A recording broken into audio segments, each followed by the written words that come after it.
Okay, so I have my quadratic equation over here. The first step would be to factorize the quadratic expression. So I can place down my brackets. I know I'm using the x variable, so I'll place it over there. What two numbers can I multiply in order to give me 12? And if I were to minus them, it would give me negative 1, right? Which is the coefficient of this x. Okay, so if I look at 4 and 3 now, so 4 times 3 would give me 12, and 4 plus 3 would give me 7. But if this was a minus sign, let me just correct that.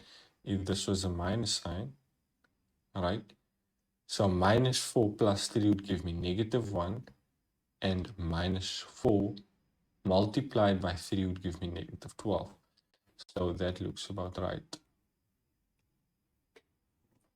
Okay, so if you have factorized this, we're going to set each factor to equal 0. So I'm going to say x minus 4 equal to 0. Right? Remember, there's two possibilities for the x variable. Okay. So bringing that negative 4 over to the other side would give me positive 4. Right? That is one possibility.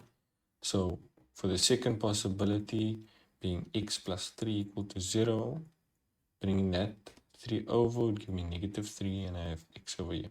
So this is the second possibility.